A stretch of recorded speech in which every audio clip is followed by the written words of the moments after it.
Hello friends, जय हिंद। इस video में हम आर्मी अग्निवीर के पेपर को देखने वाले हैं जो आपके एग्ज़ाम के लिए बहुत ही महत्वपूर्ण रहेगा, इसलिए आप वीडियो में लास्ट तक बने रहिएगा। चैनल पर नए हैं तो वीडियो को लाइक, चैनल को सब्सक्राइब भी कर लीजिएगा। पहला क्वेश्चन है, भारत का संविधान कब अंगीकृत किया गया था? ये है 26 जनवरी 1950, बी है 26 नवंबर 1950, सी है 26 नवंबर 1949, डी है 15 अगस्त 1947। तो जो भारत का संविधान हमारा है वो कब अंगीकृत किया गया था? तो अंगीकृत किया गया था 26 जनवरी 1950 को। तो ऑप्शन कौन सा हो जाएगा? ऑप्शन ये इसका राइट आंसर हो जाएगा। काफ़ी बार प्रश्न पूछा गया है, इसलिए बहुत ही इंपॉर्टेंट प्रश्न है, इस आपको थोड़ा ध्यान देने की ज़रूरत है इस प्रश्न के ऊपर। अगला प्रश्न ये भी बहुत इंपॉर्टेंट प्रश्न है, संसद का सबसे उच्च सदन कौन सा है? ये है लोकसभा, बी है राष्ट्रपति, सी है राज्यसभा और डी ऑप्शन विधानसभा।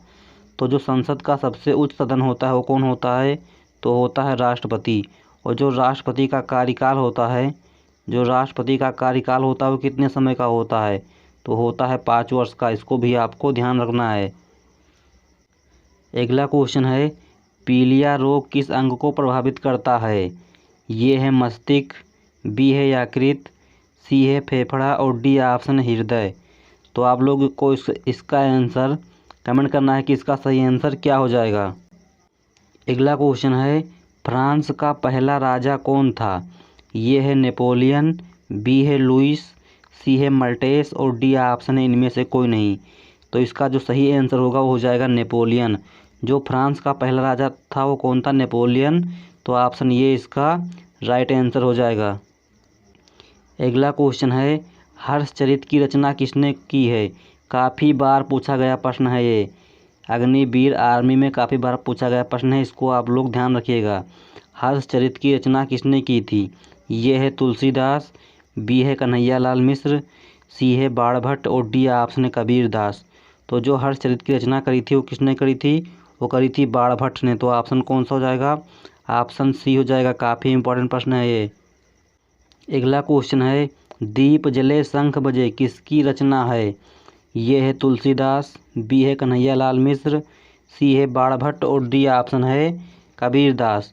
तो जो दीप जले शंख बजे रचना है वो किसकी है? तो वो है कन्हैयालाल मिश्र जी की।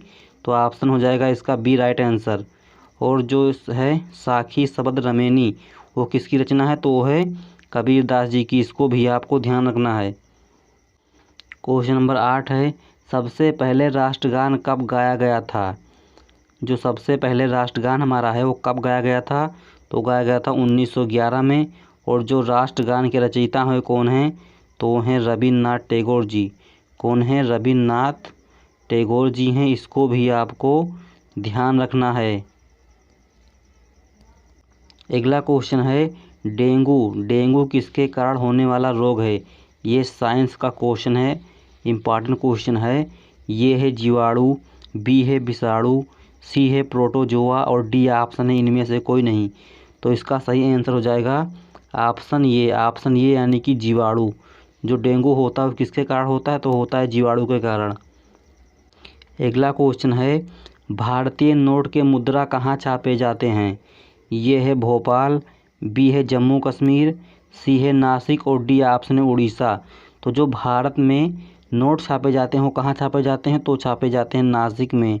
कहाँ पर छापे जाते हैं? नासिक में। तो ऑप्शन कौन सा हो जाएगा? ऑप्शन सी इसका राइट आंसर हो जाएगा।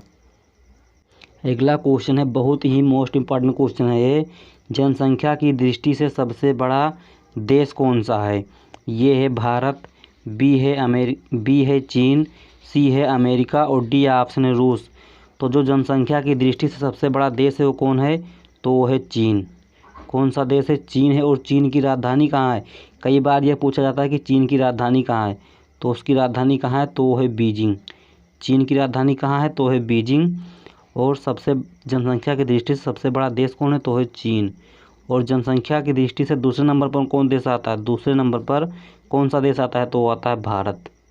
कौन सा देश आता है? भारत। इसको भी आपको ध्यान रखिएगा। अगला क्वेश्चन है, यूनेस्को का मुख्यालय कहाँ है?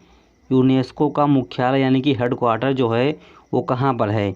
ये है जिनेवा, बी है चीन, सी है पेरिस और डी ऑप्शन है रूस। तो जो यूनेस्को का मुख्यालय वो कहाँ पर है, तो है पेरिस। और पेरिस कहाँ पर है, पेरिस कहाँ पर है, तो है फ्रांस में। कहाँ पर है, फ्रांस में। इसको भी आपको ध्यान रखना। आप ऑप्शन आपका सी राइट हो जाएगा। क्वेश्चन नंबर 13 है, जापान की राजधानी कहाँ है। ये है इस्लामाबाद, बी है ढाका, सी है टोक्यो और डी ऑप्शन है बीजिंग। तो जो इस्लामाबाद राजधानी है वो कहाँ की राजधानी है, तो आप लोग को पता होगा कि वो राजधानी है पाकिस्तान की। कहाँ की राजधानी है, पाकिस्तान की। दूसरा है ढाका, तो कहाँ की राजधानी है, वो राजधानी है बांग्लादेश की। टोक्यो कहाँ की राजधानी है, आप लोग जानते होंगे या नहीं जानते तो जान लीजिए। टोक्यो कहाँ की राजधानी है, जापान की। और बीजिंग को आपको भी बता दिए हैं कहाँ की राजधानी है, चीन की राजधानी।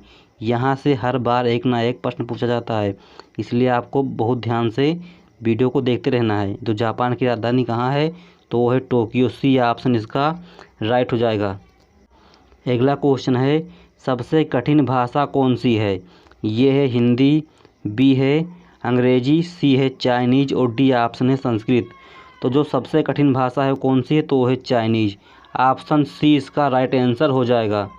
अगला क्वेश्चन है, मीटर किसका मात्रक है। ये है समय, बी है चाल, सी है आयतन और डी ऑप्शन है दूरी। तो जो समय होता है उसका मात्रक क्या होता है, तो आप लोग जानते होंगे सेकंड होता है। समय का मात्रक क्या होता है, सेकंड। चाल का मात्रक क्या होता है, तो होता है मीटर प्रति सेकंड। आयतन का मात्रक क्या होता है, तो होता है मीटर क्यूब यानी कि घन मीटर। दूरी जो होती है उसका मात्रक क्या होता है, तो होता है मीटर। तो आप लोग इसका आंसर कमेंट कीजिए कि इसका सही आंसर क्या हो जाएगा। तो जो मीटर मात्रक होता है किसका मात्रक होता है, तो दूरी का मात्रक होता है। ऑप्शन कौन सा हो जाएगा, ऑप्शन डी हो जाएगा। बहुत ही मोस्ट इंपॉर्टेंट क्वेश्चन है ये। अगला क्वेश्चन है, सबसे अधिक विटामिन डी, सबसे अधिक विटामिन डी किसमें पाया जाता है। ये है आंवला, बी है मछली, सी है सूर्य और डी ऑप्शन है सब्जियों में। तो जो सबसे अधिक विटामिन डी पाया जाता है वो पाया जाता है सूर्य के प्रकाश में। कहाँ पाया जाता है, सूर्य के प्रकाश में पाया जाता है सबसे अधिक विटामिन। तो ऑप्शन कौन सा हो जाएगा, ऑप्शन सी इसका राइट आंसर हो जाएगा। और आप लोग कमेंट करके बताइएगा कि विटामिन डी का जो रासायनिक नाम होता है वो क्या होता है। अगला क्वेश्चन है, रक्त का पीएच मान, रक्त का पीएच मान कितना होता है। ये है 7.5, ये है 7.5, बी है 7, सी है 7.4 और डी ऑप्शन है 7.2। जो रक्त का पीएच मान होता है, जो ब्लड होता है, जो ब्लड होता है आपका, उसका पीएच मान जो होता है वो कितना होता है, तो होता है 7.4 होता है। और जो आपका जल होता है, शुद्ध जल होता है, उसका जो पीएच मान होता है वो कितना होता है, तो होता है 7। इसको भी आपको ध्यान रखना है। अगला क्वेश्चन है, सबसे अधिक भूकंप कहाँ आते हैं। ये है भारत, बी है अमेरिका, सी है भूटान और डी ऑप्शन है जापान। तो जो सबसे अधिक भूकंप है यानी कि अर्थक्वेक हैं वो कहाँ पर आते हैं, तो आते हैं जापान में। और जापान की राजधानी कहाँ है, तो वो है टोक्यो। जापान की राजधानी कहाँ है, तो है टोक्यो। अगला क्वेश्चन है, जूल किसका मात्रक है। ये है समय, बी है बल, सी है आयतन और डी ऑप्शन है कार्य। तो जो समय मात्रक होता है उसका मात्रक क्या होता है, सेकंड होता है। बल का मात्रक क्या होता है, बल का जो एसआई मात्रक होता है न्यूटन। आयतन का जो मात्रक होता है मीटर क्यूब होता है। कार्य का मात्रक क्या होता है, तो जूल।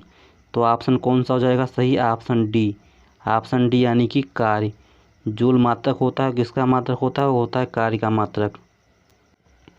अगला क्वेश्चन है, बनारस हिंदू विश्वविद्यालय की स्थापना किसके द्वारा की गई थी। ये है मदन मोहन मालवीय, बी है लाल बहादुर शास्त्री, सी है सुभाष चंद्र बोस और डी ऑप्शन है सर सैयद मोहम्मद। तो जो बनारस हिंदू विश्वविद्यालय है यानी कि BHU है, उसकी स्थापना किसके द्वारा हुई थी, तो हुई थी मदन मोहन मालवीय जी के द्वारा। ऑप्शन ये इसका राइट आंसर हो जाएगा। अगला क्वेश्चन है, अलेक्जेंडर फ्लेमिंग ने किसकी खोज की थी।